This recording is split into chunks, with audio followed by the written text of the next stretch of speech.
ससुराल बिना तड़का। कब तक हम लोग ऐसा ही बिना तड़के वाला खाना खाते रहेंगे माँ? ऐसा खाना खाते खाते मैं बिल्कुल तंग आ चुका हूँ। कभी तो दाल या सब्जी में तड़का लगा दिया करो। हाँ माँ भैया बिल्कुल सही कह रहे हैं।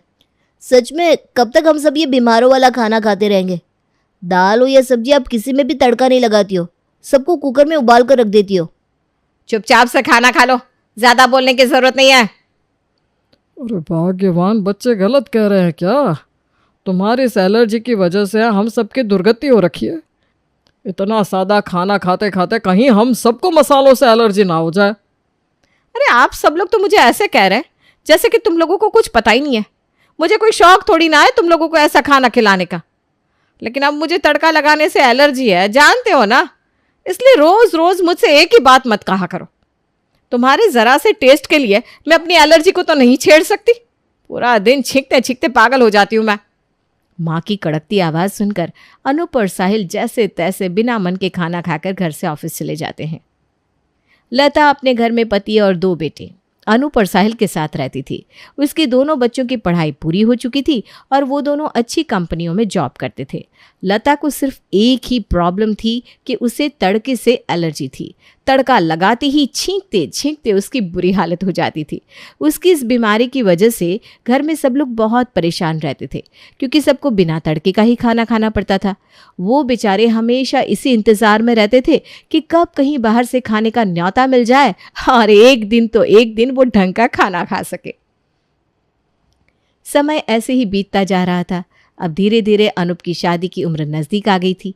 एक अच्छा रिश्ता मिलने पर लता अनूप की शादी प्रिया नाम की लड़की से कर देती है। शादी के बाद, प्रिया बेटा, मुझे तुम्हें कुछ बताना था। जी माँ जी, कहिए ना।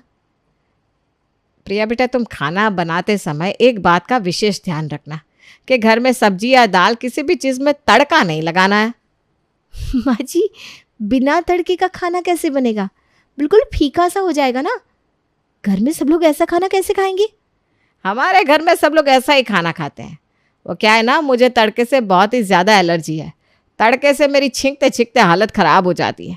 इसीलिए डॉक्टर ने मुझे तड़के से दूर रहने के लिए कहा है। माँ जी, अगर आपको तड़के से एलर्जी है तो आप उसकी दवाई क्यों नहीं लेती? तुझे क्या लगता है मैंने कहीं से दवा नहीं ली होगी? अरे मैंने होम्योपैथिक, एलोपैथिक, आयुर्वेदिक कुछ भी नहीं छोड़ा, लेकिन मुझे कहीं से भी आराम नहीं मिला। प्रिया ने सास से कह तो दिया था कि वो बिना तड़के का खाना बनाएगी, लेकिन ऐसा खाना उसको बिल्कुल भी पसंद नहीं आ रहा था और वो खाने के ऐसे टेस्ट से बहुत परेशान थी। कुछ दिन बाद, आप लोग ऐसा खाना कैसे खा पाते हो? मेरे तो गले के नीचे ही नहीं उतर रहा। आप ऐसा करो ना, माँ जी से बात करो कि वो अपना डॉक्टर चेंज कर ले। उनकी तबीयत भी सही हो जाएगी तो हम लोग तड़के वाला खाना भी बना सकेंगे। तुम कहना क्या चाहती हो? बिना मतलब कि मेरी क्लास लग जाए? हाँ भाई, मैं माँ से बात नहीं करने वाला और मुझे तो ऐसा खाना खाने की आदत हो गई है। कुछ दिन में तुम्हें भी हो जाएगी। प्रिया अनूप से बात करती है, लेकिन कोई फ़ायदा नहीं होता। ऐसे ही समय बीतता रहता है। कुछ दिन बाद प्रिया इस बात को नोट करती है कि कुछ दिनों से ससुर जी अनूप और देवर साहिल घर से टिफ़िन में सिर्फ एक ही रोटी ले जाते हैं। अनूप, पिछले कुछ दिनों से मैं देख रही हूँ आप लोग खाने में सिर्फ एक ही रोटी ले जाते हो। इतने से खाने में आप लोगों का पेट भर जाता है क्या? हाँ बिल्कुल भर जाता है। अगर मुझे भूख लगती तो क्या मैं ज़्यादा खाना ना ले जाता? नहीं, मुझे ना आप लोगों के ऊपर डाउट हो रहा है। मुझे ऐसा लगता है कि आप सब लोग घर से बाहर जाकर बाहर का खाना खा लेते होगे। अरे नहीं नहीं, ऐसा कुछ भी नहीं है। हम लोग भाई बाहर का खाना क्यों खाएंगे?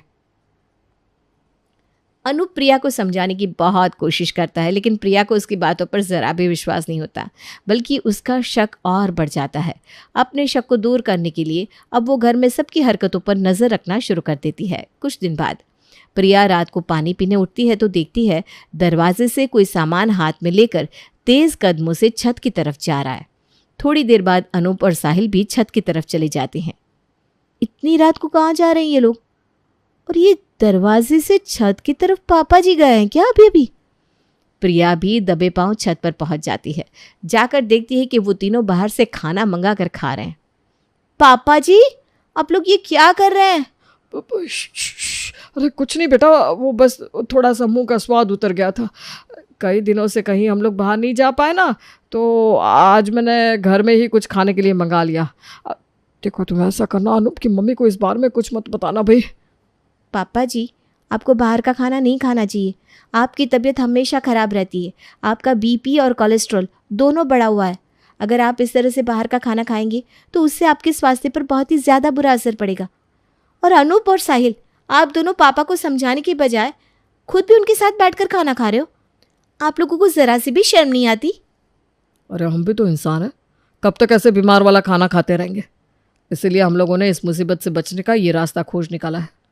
अब हमारा जब भी कुछ अच्छा खाने का मन होता है तो हम लोग ऑनलाइन खाना ऑर्डर कर लेते हैं और यहीं छत पर आकर खा लेते हैं। तो आप लोग मम्मी जी से इस बारे में बात क्यों नहीं करते? बाहर का खाना खाने से पैसों के साथ साथ सबका स्वास्थ्य भी तो खराब हो रहा है। आपकी बात सही है भाभी। ऐसा नहीं है कि हम लोगों ने माँ से बात करने की कोशिश नहीं की, लेकिन माँ अपने आगे किसी की सुनती नहीं है।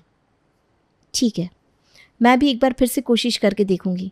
इतना कहकर प्रिया वहाँ से चली जाती है और कुछ दिन बाद प्रिया बड़ी हिम्मत करके अपनी सास के कमरे में जाती है। माँ जी, अगर आप बुरा ना माने तो आपसे कुछ कहना चाहती थी। अरे मैं क्यों बुरा मानने लगी तुम्हारी बातों से? हैं? तुम भी तो इस घर के सदस्य हो, जो भी कहना चाहती हो कह सकती हो। माँ जी, शायद आपको पता नहीं होगा, आपकी पीठ पीछे पापा जी, अनूप और साहिल तीनों ही ऑनलाइन खाना मंगा कर खाते हैं। तुम्हें ऐसा क्यों लग रहा है बहू कि मुझे इस बारे में पता नहीं होगा? मेरी नज़र इस घर के चप्पे चप्पे पर है। अरे मैं तो उड़ती चिड़िया के पर भी गिन लेती हूँ। मुझे सब पता है मेरी पीठ पीछे ये लोग क्या कर रहे हैं। लेकिन अब मैं इनसे क्या बोलूँ? इन बेचारों का भी तो कभी कुछ अच्छा खाने का मन करता ही होगा ना। लेकिन माँ जी, इस तरह से रोज़ रोज़ बाहर से खाना मंगाकर खाने से इतना खर्च बढ़ता है और पिताजी की तबीयत भी सही नहीं रहती। उनका बीपी और कोलेस्ट्रॉल भी हमेशा हाई बना रहता है। उनके लिए तो बाहर का खाना जहर के समान है। लगातार बाहर का खाना खाने से उनकी तबीयत और ज़्यादा बिगड़ सकती है। अरे तो मैं क्या करूँ? मुझे भी तो डॉक्टर ने तड़के से दूर रहने को कहा है। तड़के की वजह से मेरी भी तो तबीयत खराब हो सकती है। माँ जी, अब मैं घर में आ चुकी हूँ, उसके बाद आपको तड़का लगाने की क्या ज़रूरत है? घर में कुछ बनेगा तो तड़का मैं लगाऊंगी ना। आप अपने कमरे में चली जाइएगा, उससे आपको कोई परेशानी भी नहीं होगी और लोगों के बाहर के खाने की आदत भी छूट जाएगी। ठीक है बेटा, अगर तुम कोशिश करना चाहती हो तो कर सकती हो। उसके बाद प्रिया तड़के का खाना बनाती है, लेकिन तड़के की महक फिर भी उसकी सास के कमरे तक पहुंची जाती है और उसकी एलर्जी ट्रिगर हो जाती है, जिसकी वजह से उसका पूरा दिन छींकते हुए बीतता है। देख लिया ना तूने बहू, इसीलिए मैं तुझे तड़के का खाना बनाने से मना कर रही थी। अब आगे से कभी भी इस घर में तड़के वाला खाना बनाने की बात मत करियो। माँ जी, हम लोग एक और उपाय भी कर सकते हैं। हम लोग ऐसा करते हैं कि किचन में चिमनी लगवा देते हैं, जिससे तड़के से निकलने वाला धुआं तुरंत ही हमारे घर से बाहर निकल जाएगा और आपको कोई भी परेशानी नहीं होगी। प्रिया की बात मानकर सास लता चिमनी लगवाने को तैयार हो जाती है, लेकिन चिमनी लगने के बाद भी उसकी सास को आराम नहीं हुआ और वो गलती से भी कभी खाना बनते समय किचन की तरफ आ जाती तो पूरा दिन एलर्जी से परेशान रहती। इसलिए 1-2 दिन के बाद ही उसने प्रिया को तड़का लगाने से फिर से मना कर दिया। खबरदार, जो आगे से तूने तड़के वाला खाना बनाने की बात की तो मुझसे बुरा इस घर में कोई नहीं होगा। माँ जी, मैं एक आखिरी उपाय और करके देखना चाहती हूँ, प्लीज़। अरे अभी भी तेरे दिमाग में बात नहीं जा रही क्या? इतनी बार इतने तरीके से तू ट्राई करके देख चुकी है, मुझे किसी भी तरीके से आराम मिला क्या? और अब तू ऐसा नया क्या करना चाहती है? माँ जी, आप एक बार प्लीज़ मेरी बात तो सुनिए। हमारा किचन ओपन है, तो हम लोग ऐसा करते हैं, इसकी दीवार उठवा कर बंद करवा लेते हैं। उसके बाद तो इधर धुआं आने का कोई चांस ही नहीं रहेगा और इस समस्या से हमेशा हमेशा के लिए आपको छुटकारा मिल जाएगा। प्रिया के काफ़ी मनाने पर उसकी सास किचन में दीवार उठाने को तैयार हो जाती है। किचन में दीवार उठने के बाद से उसकी सास को कोई भी समस्या नहीं हो रही थी, क्योंकि खाना बनाने से पहले ही प्रिया रसोई का दरवाज़ा बंद करके चिमनी ऑन कर देती थी। घर में अब अच्छा खाना भी बनने लगा था और इस तरह सबकी बाहर का खाना खाने की आदत भी छूट जाती है।